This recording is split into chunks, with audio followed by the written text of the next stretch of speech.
Well, thank you all very much for coming here. We have about 20 minutes and hope we'll leave lots of time for responses, for questions. I guess my first one would be, how did you come across August? I know it's been a very long relationship, and tell me kind of what drew you to each other. Well, I was working in the British music press at the time, and I had done a lot of work in Jamaica with Bob Marley and the different reggae bands at the time, and I loved the tropical rhythms. And so naturally I was a sucker for the Kid Creole frenzy that swept across Europe in the early 80s. And it's hard maybe in America to really describe the impact that he had, but he completely altered the nightlife. Suddenly, from being punks, everybody was wearing zoot suits and trying to look very stylish in a way that was associated with sort of film noir and Damon Runyon stories. And Kid Creole had an incredibly pivotal part to play in that. Yeah, he led that sense of louche glamour to the British nightlife. That period of post-punk, which you're sometimes associated, it produced lots of great music, but sometimes it was very stark, very black and white, very apocalyptic, rather dour and earnest. I mean, I remember as a kid switching on Top of the Pops and seeing this guy who was the absolute antithesis of that. It was kind of witty, it was satiric, it was joyful, it was polyrhythmic. It felt like a serious play, and it brought in a different kind of Caribbean Latin rhythms, which are relatively unusual then. And it completely deformed my relationship to New York and to this country, because I just assumed, because he was very big in the independent charts as well, that he was a megastar in this country. And I got to see Downtown 81, a Jean-Michel Basquiat film that was made in the early 1980s. And there's two remarkable songs with Kid Creole and also Coty Mundy in that. And somehow it gets a little bit, with all the kind of archival re-explorations of that ferment of the late 70s, early 1980s, and the disco scene, and the post-punk scene, and the funk scenes. Kid Creole, August's work seems a little bit invisible in all of that. You know, what happened was that August held up a mirror to America, and America was not ready yet to see itself. And he captured the America that the media of sort of, television or whatever has somewhat started to reflect in a small way. He struck a blow against all that in a very organic, rootsy sort of way. He'd had chart success with his brother, Stoney Browder, Dr. Buzzard's original Savannah band. But then when he started to do his own thing with Kid Creole and the Coconuts, the sort of dynamism that he unleashed with mixing races, mixing genders, you just didn't see anything like that. And I'm sure that was one of the reasons why I got so involved in the band and became a part of, the extended family in a way that I'm still here now. Somebody who did get it instinctively was Prince, who wrote a song for him later on. I think he must have obviously been appointed for Prince, because August was showing a way that a person could pull together this diverse motley crew, even though America seemed to be hell-bent on stratifying everybody and putting them in very rigid boxes. As you remember at the time of the 60s and the Tammy Show, you would get very, mixed bunch of artists on the television, maybe the Rolling Stones and James Brown on the same show, but then it would get more and more niche and more segregated, especially in comparison to what we were used to in England.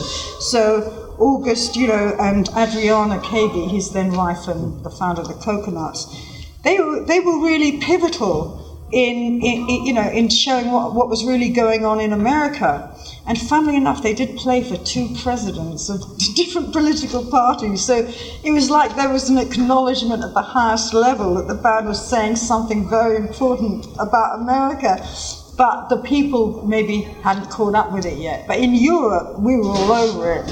Yeah, there's a way in which kind of sort of a lot of electronic music and pre-sampling, the August's work anticipated that. He was so saturated in music and styles and fashions from the past, from 30s and 40s and from music, and yet felt thoroughly kind of enmeshed in the landscapes of New York and the kind of the present moment at the same time. Yeah. It wasn't just backwards looking at all. No, and you know, the elusiveness with a lot of references to poetry and drama and old black and white films that you get in the musical is very much August's worldview, and the sort of quips and the sort of socio-cultural references that him and his brother Stoney used to love trading in that particular exchange that they had, you know? Yeah, it's like a screwball comedy. It's very sophisticated patter. It's really sharp. In some places, it's really much more dark than you get in a lot of contemporary musicals. Yeah, oh, well, thank you for saying that, because what we were really trying to do was to deal with some of the roughest issues that are facing our society today, that always have done, but now maybe are attacking the society or an issue for society in a different way than before. Things like identity, race, gender. So it's all in there, but we wanted it to be a screwball comedy with those comments just arising from the nature of the people, the nature of the characters. So I get so happy because when I look around and I see the audience really laugh, and you can see it's touching something, and that we're making people respond.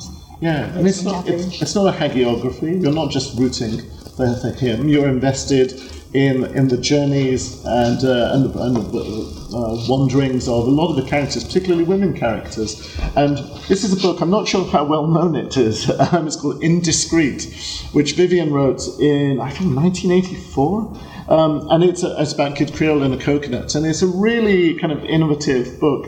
Almost, you can see all the images, and it's as a series of oral histories, almost kind of sort of extended kind of memoirs. And it's almost a group biography of Kid Creole through the women in his life.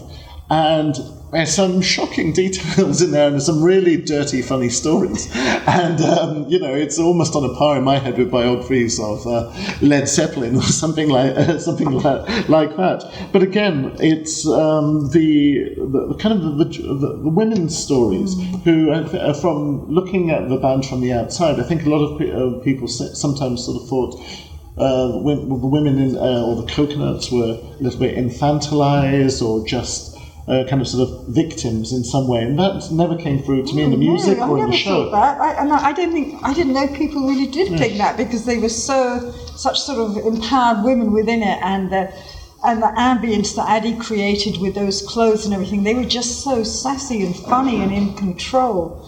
But I'm very glad you picked up on that, Sukhdev, because to me the story of the musical, and maybe what drew me to this milieu of Kid Creole and the Coconuts, was the positive tribalism of it, the communal aspect of it. And so, we never wanted to make this one of those great man stories in the musical, just the story of Coffee Keeps. We wanted it to be about the tribe, being split up and separated, arguably by the fickleness of their leader. But then, everybody realizes the positivity of overcoming the sort of little irritations one often maybe has with one's nearest and dearest, finding a way to work together so that people's strengths, can bolster each other, and there can be, a force coming out of this community, the tribe, and that's what hopefully you see at the end. Yeah, I mean, I also want to do a shout out for the Coconuts records without August, which are, again, just hideously underknown and under-celebrated these days. But talk about actually how you went about writing. You've known him for so long, you know things about him that maybe he wishes that you didn't know. You almost know too much. So how do you kind of create a structure, and how do you turn that kind of those life experiences into, about 2 hours, 20 minutes? Yeah. Well, as real Kid Creole fans know, he'd been treating these issues before, and there's a very obscure, you can't even see it on YouTube, but a sort of feature film that he made in the early 80s for Granada Television in England.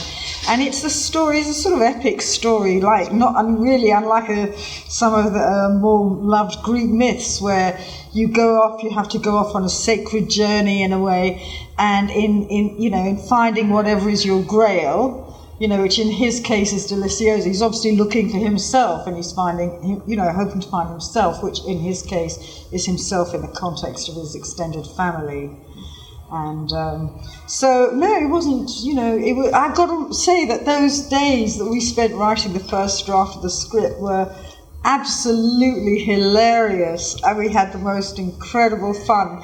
And then came the reality of trying to get it into the marketplace and so on.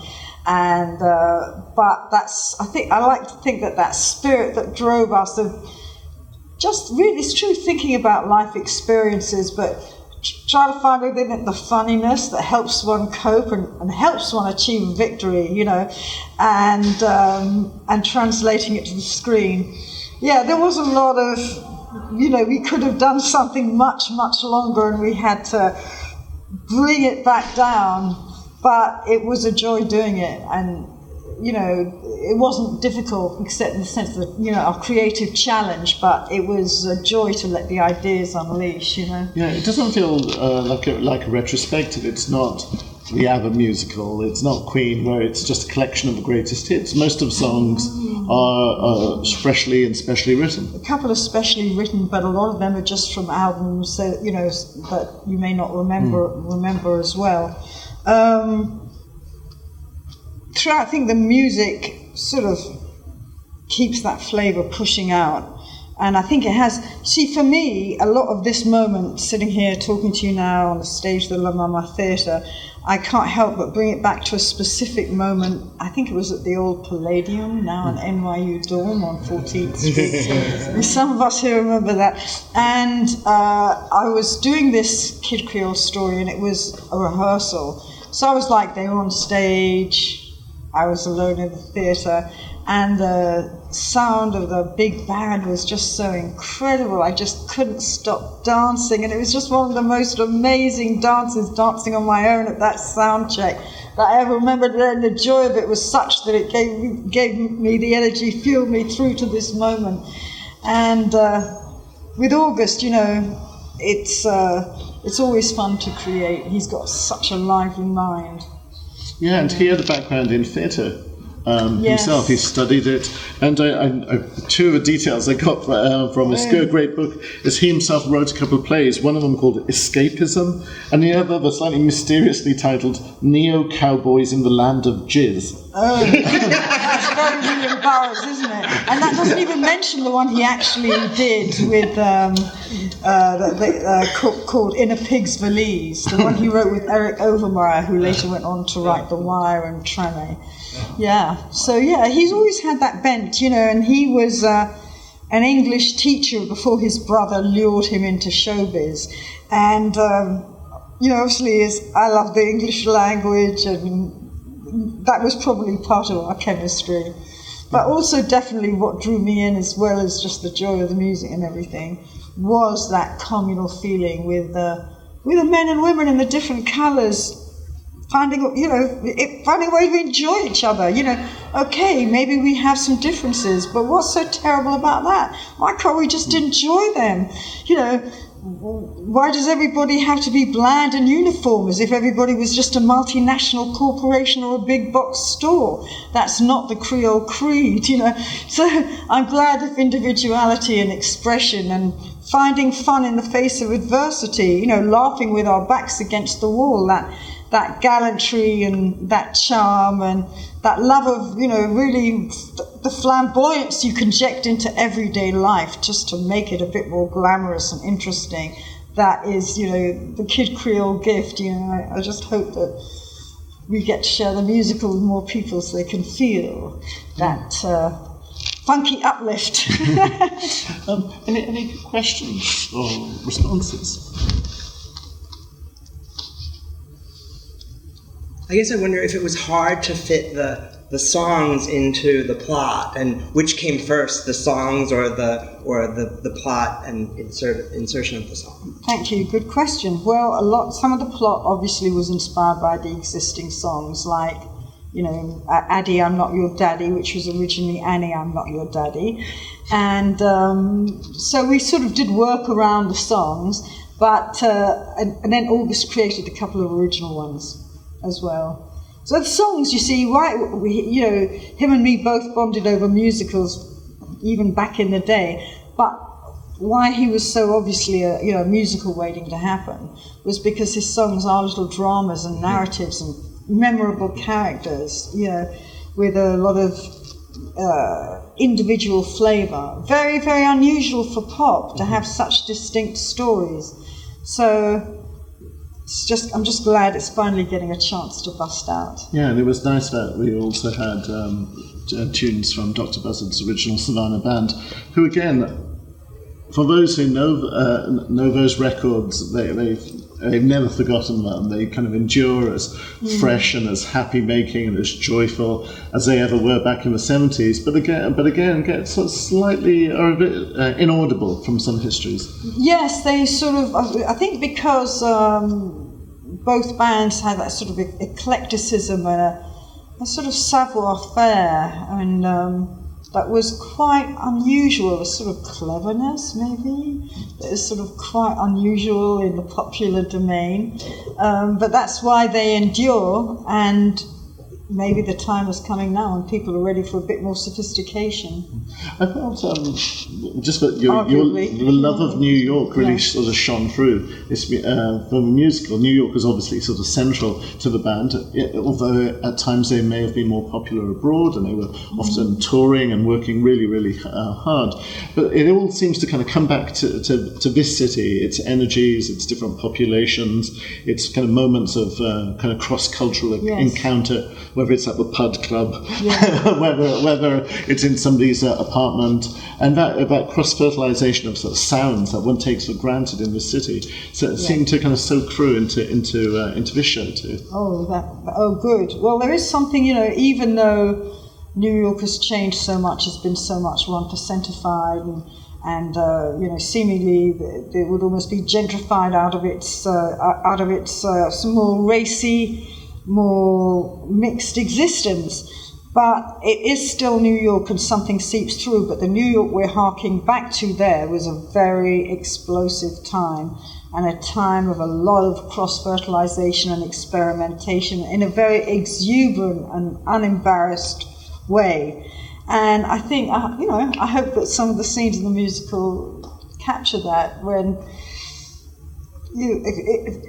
there was a lot of hedonism and fun, but it didn't feel sort of as if going into any negative void, like the way maybe hedonism for its own sake can conceivably do. There was this sense of communities forging and new approaches to life being tried out at that time. Oh, somebody had asked a question. Why Haiti? Very good question, thank you. And Haiti actually, although it's not strictly autobiographical, Haiti does have a lot of resonance for August, and there was a Haitian woman involved, but it wasn't literally like the movie. And as he told John Florellis in the New York Times, if anybody said to his Haitian ex that she was like Dee Dee in the musical, she would slap him in the face. But Haiti had a pull, and I think he was quite impacted by his experiences with seeing it change from being maybe more Haiti-go-lucky, as it were, to being a military regime. And that was... Yeah, this is not exactly related to that question, but one of the things in your book that you talk about quite a lot is a word that not many people use these days and might be regarded as a bit kind of non-PC. Which is mulattoism. The mulatto is that non-PC now? In some quarters, I think it's coming back. This is the fads in language. Yeah. Well, there's actually nothing specifically wrong with the word mulatto. But it's also a kind of aesthetic practice. But I was going to say, it's like the French idea of métissage, le métis, and that métissism which means mixed and mulatto. That is very much at the heart of the Kid Creole aesthetic, which is, saying, you know, it doesn't have to be so binary. It doesn't always have to be black and white. There are many shades and nuances among people and in a society. I mean, August himself is mixed, and you know, there's a lot of emphasis, especially in America, on black and white, but there's a lot of mutation possible within that. Just like we say in the musical, there's more to skin than melanin, and that's, you know, that's, I suppose, what we explore. Not to look at it with such a rigid duality. Yeah. Well, it's not a question, just a statement. I'd love to see this on the London stage, because the audiences are so sophisticated, and that's where I first heard this band and this music. Well, I have to say, we would be very thrilled to see it on the London stage ourselves. So who knows, maybe some Brit will see this online and they'll know where to find us. You can always reach us via the La Mama Theatre. Thanks. Well, thank you for staying. Thank you to Vivien. Thank you very much. And thank you to everyone at La Mama for hosting this fantastic show. Thank you. Thank you very Thank you so much, much. everybody. Thank you.